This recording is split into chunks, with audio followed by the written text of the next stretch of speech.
I like it. Yeah. So Thane from New Jersey asks or brings up not really a question, but this device was much more effective when it was in The Omen. So maybe a question would be which film did it better? He also mentions that The Omen 2 also did this, but by that point it became a gag, and now it's a full-blown trope. Now, I didn't remember this from the 1976 Omen, which I hadn't seen in a long time. So I actually rewatched Omen, The Omen, just to answer this question, which I was very happy to do because I hadn't seen it in forever. Do you know what he's talking about, Mark? The decapitation? So it's not that the trope he's talking about isn't the death scenes, but the foreshadowing of it. Where got it. The guy would take photos of people, and there would be like this odd, like this artifact in the image, right? Like some abstract, like dark thing that wasn't really there when you took the photo, and it would indicate where and how someone would die, like they'd get struck here. And I think, it's kind of like when the paper gets ripped up and it says Todd, or things like that. It's the foreshadowing that he was addressing. And so to that effect, it hardly feels borrowed to me. And I think The Omen did the foreshadowing better, and I think that Final Destination did the deaths better. That's true. I mean, I guess in this one you had scenes, but it was mostly random. In the beginning, you had a scene of a guy hanging. And then on the plane, you had Todd pretending like he was choking. So they were building towards it, but it was more... I think, yeah, you're right. The Omen had better that, but then I guess the death scenes are just more intricate. I mean, I do love that decapitation, though, in Omen. Yeah, and he saw like in his own, he saw a picture of himself, and he even went to Gregory Peck's character. What was it? Something, I can't think of the name of the father now, but he even says like, look, we need to solve this soon because I'm next. And he shows him the picture, and there's just like, it almost looks like this drawn on shadow going like straight across his neck. And then, later he gets decapitated. There's nothing elaborate about the death scene. He's just somewhere, and then a car crashes into something, and it knocks this huge, like, window or something, and it takes off his head. Now, the writers, Glenn Morgan, Jeffrey Reddick, and Wong, of course, James Wong, do you think, so sometimes when I write, I'm maybe influenced by something I'm not really thinking about. Do you think maybe they had a little bit of influence with this? I mean, maybe, and I imagine that there have been other films between The Omen and Final Destination that did this. I just, would struggle to, it'd be quite a challenge to think of it, but I'm sure that even if The Omen was the first thing to do this, which it might have been, I'm sure other movies have borrowed this. Yeah. And, but again, the way that this isn't borrowing because they put a new spin on it, right? So it's not right. And I don't even think it's deliberate. Again, because the execution is very different. I mean, they are offering foreshadowing, and that is a very common writing device. Yeah.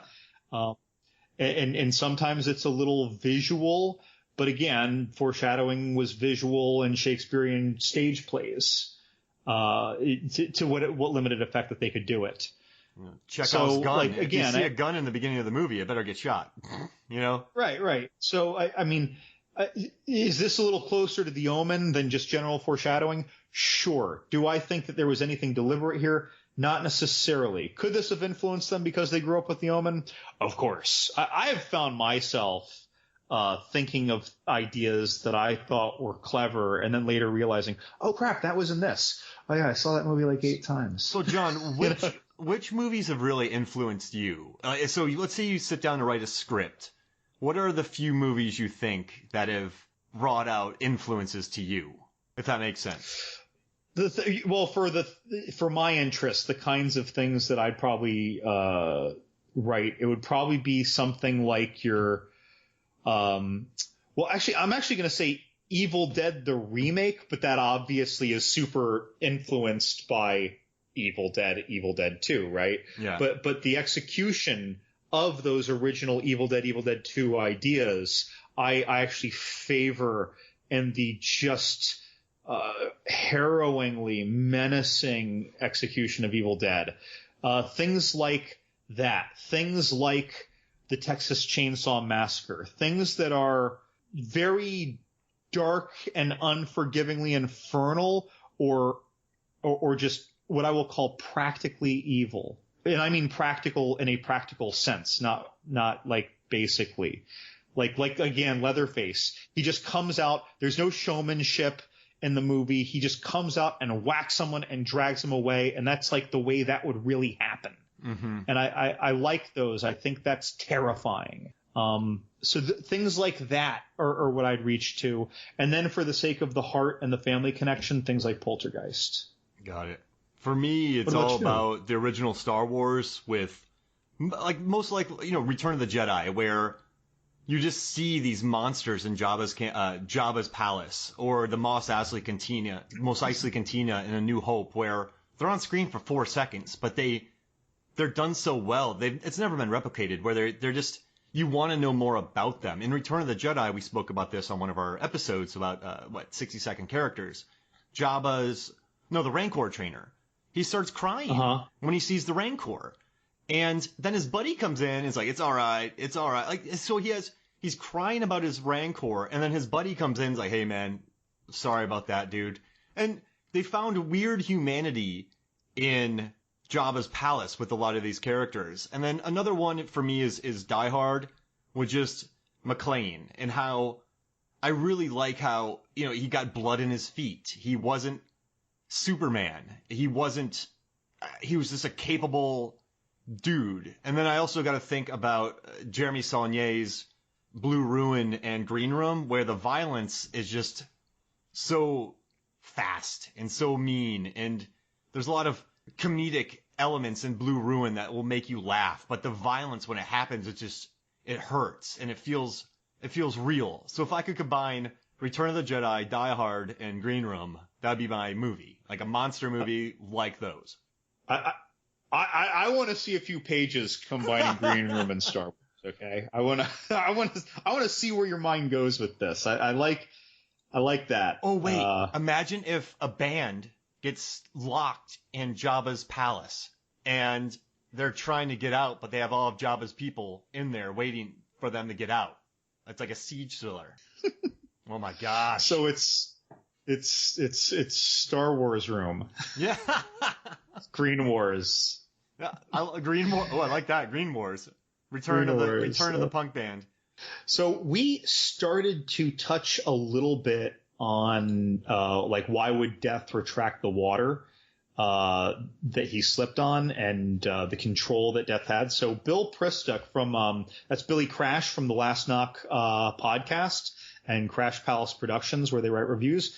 Friend of the pod, Billy writes, why do you think Death would track down and kill these people in such bizarre ways? Death doesn't. Okay, Death has. All right. If everything is planned out, right? So Tony Todd, Bloodworth, yeah, Bloodworth, right? When we meet Bloodworth, Tony Todd, is he the Harbinger type guy? What is he? What would you explain his character as? Yeah, he's actually a mix between what I would call the Harbinger and the kind of like the experienced sage exposition dump. Yeah, which is I loved. You Wake the Dead. Oh man, I love the way he delivered the exposition. By the way, guys, I'm not criticizing it as an exposition dump, but there are those kinds of characters. If I could hire 3 people to just do exposition dumps, it would be Tony Todd, Keith David, and Morgan Freeman, or John Leguizamo. Just to bring him in. Yeah. Because John Leguizamo would find a way to get that exposition dump out. Amazing. Are you thinking of John Wick? Yeah. Like, yeah, with his car and, you hit, like, he brought John Wick. John Wick? Like, yeah, just, oh my gosh. But, he said, Death, there's no accidents. Death works everything out.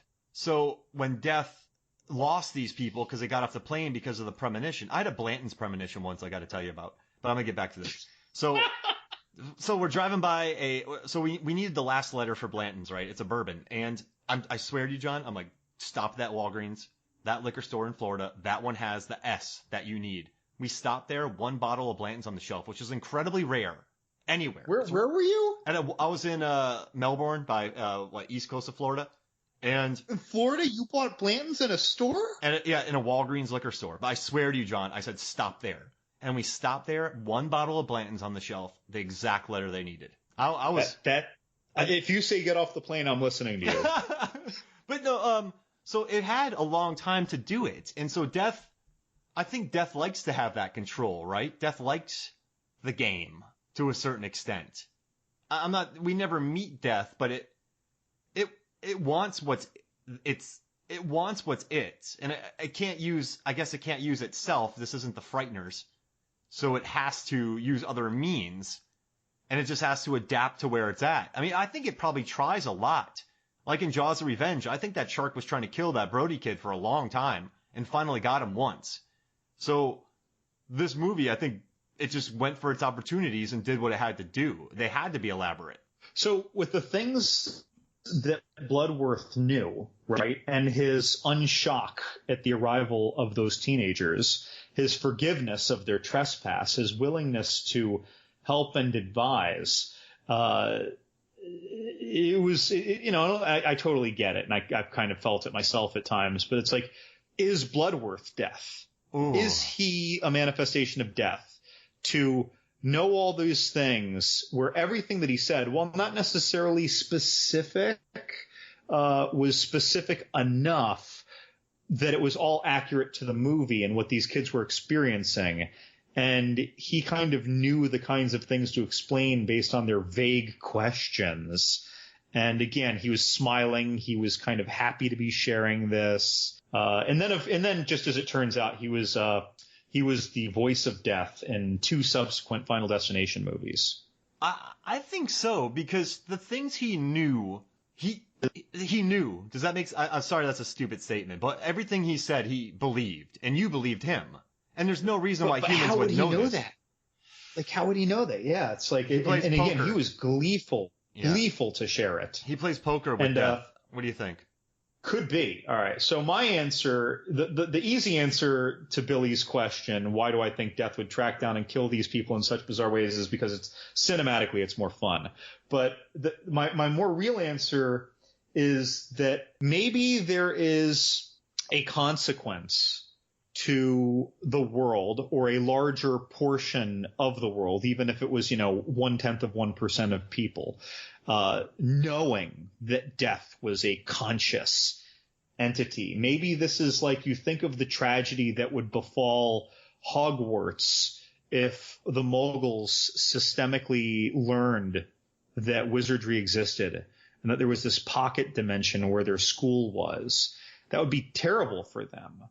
Or like the architects and all of the programs, if and when someone realizes that the Matrix exists, and then they fight it and they combat it and they challenge it. And so I don't know what the ways would be, but I want to believe that if Death has a plan, as the movie posits, maybe the plan is very important. Maybe it's cosmically important. Again, I brought up notions of, like, if there's death, I don't think that Death would be the only cosmic entity influencing humans. Is there then a god in this world? Is there a devil in this world? Are there other things in this world? Are there consequences that befall Death if Death fails at keeping the status quo? Does it rip time, space? Does it, what happens?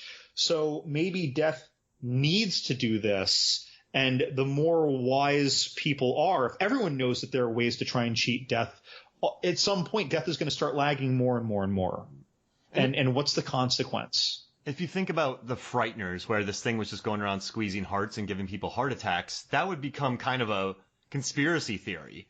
But if you think about Death, the guy got his head chopped off by a metal thing. You had a guy getting hit by a sign. You had a guy sad by the loss of his brother supposedly committing suicide. A woman hit by a bus.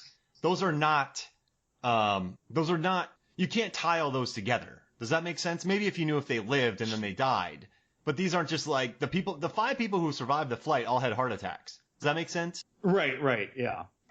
And the only connection is that they were all in that flight.